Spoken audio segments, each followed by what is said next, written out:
pour surveiller la boutique. Il faut y aller. Désolé, Clem, tu es de corvée. De toute façon, tu ne peux pas rouler aussi longtemps. Allez. Désolé, l'année prochaine peut-être. Mais en fait, on lui a acheté une moto pour son anniversaire. On va lui faire la surprise aujourd'hui et lui dire qu'il vient avec nous avec sa moto flambant neuve. Il va halluciner. Mais pour l'instant, on fait semblant d'avoir oublié. Dis-moi, tu peux pas prendre des affaires au pressing? Tu rigoles? Je préférerais manger un bon gâteau. Je le sens bien aujourd'hui. Est-ce que content de toi d'aller au pressing? Je n'arrive pas à croire qu'ils aient encore oublié mon anniversaire et m'envoient faire ces courses débiles. Il est temps que je cherche un nouveau boulot. C'est intéressant. Ils ont terminé avec sa moto? Presque. Ils ont sacrément bossé dessus. C'est pas de la tarte. On le vanne en permanence, mais là, ça va être super spécial. On l'aura bien eu. C'est une chouette bécane. Il va l'adorer. On ne l'aura pas torturé pour rien. Ouais, une des filles devrait lui amener un gâteau. Il risque de préférer le gâteau à la moto. Il y a des chances.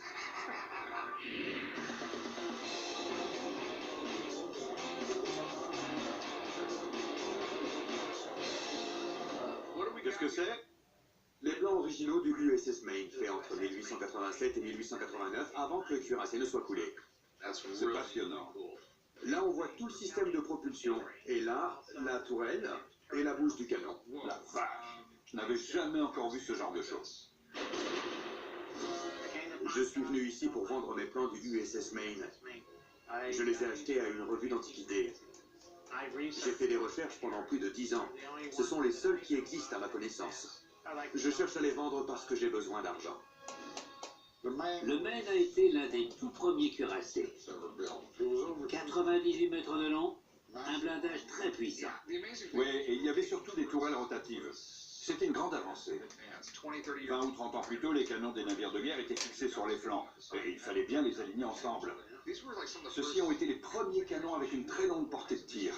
Ils pouvaient tirer à 50 km. C'est ce navire qui a explosé.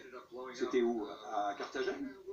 Non, dans le port de la Havane. Le port de la Havane, c'est ça. Les relations entre les États-Unis et l'Espagne étaient déjà très tendues. Et l'explosion du Maine a servi de prétexte pour engager le conflit hispano-américain. Parfaitement.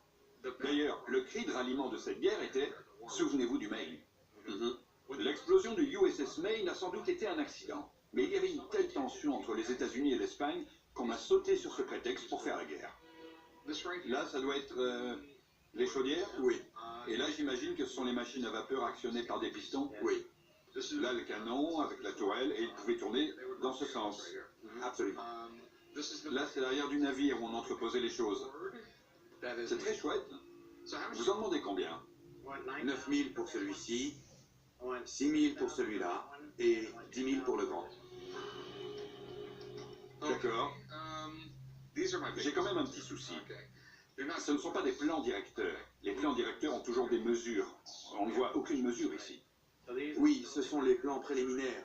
Ils ont été faits avant que les canons ne soient posés. D'accord. Je peux en avoir la confirmation. J'ai un ami qui collecte tous les trucs militaires. Ça vous ennuie si je lui demande de venir y jeter un œil? Pas du tout. Je vais l'appeler. Pas de problème. C'est une trouvaille incroyable.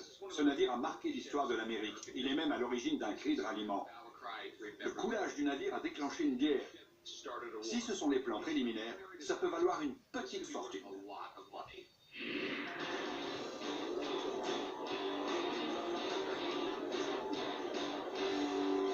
Qu'est-ce que vous m'amenez là? C'est une hélice Faline de 1944. Vous avez le reste de l'avion? Non, je l'ai perdu au jeu. Il vaut mieux le perdre au jeu qu'en plein désert.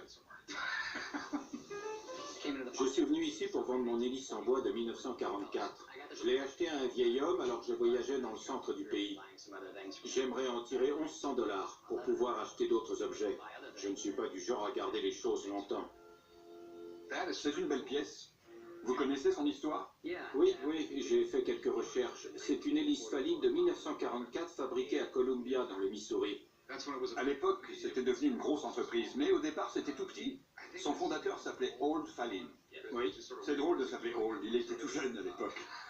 oui, j'ai trouvé ça marrant moi aussi. Il a acheté un avion de la Première Guerre mondiale et il a voulu le faire aller plus vite. Alors il a dessiné sa propre hélice en un rien de temps.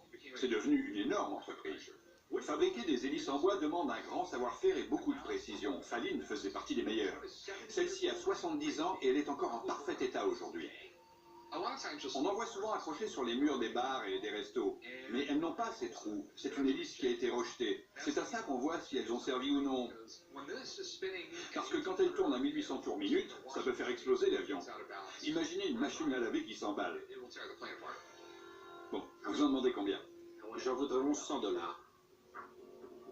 Je ne peux pas vous faire le même prix que je ferais un collectionneur ou un particulier. Oui, enfin, c'est mon boulot. Vous venez ici, je vous paie comptant et je dois attendre pour rentrer dans mes frais. Vous n'êtes pas si loin des prix du marché. Je vous en propose 700 $. Oh, c'est trop bas. Ça me ferait moins mal à 980. 980? C'est quoi ce chiffre? C'est le montant de votre loyer? Mon chiffre porte bonheur. Bon, écoutez, je vous donne 800 $. C'est un prix équitable. Elle est nickel, très intéressante, mais il faut trouver le type qui se passionne pour ça et qui a de la place chez lui. Vous m'en offrez 850 et c'est d'accord. Ok, marché conclu. On se retrouve là-bas. Cette hélice a une super histoire, et les gens adorent mettre ce genre d'objet au mur. Elle devrait partir vite. Il y a quelques semaines, on a acheté à Chum une Harley pour ses 30 ans. Danny a fait beaucoup de boulot dessus et il vient de l'amener à la boutique. On va lui faire la surprise et partir pour Sturgis. Chum va être fou en voyant cette bécane. Sûr. C'est un petit bijou. Oh la vache.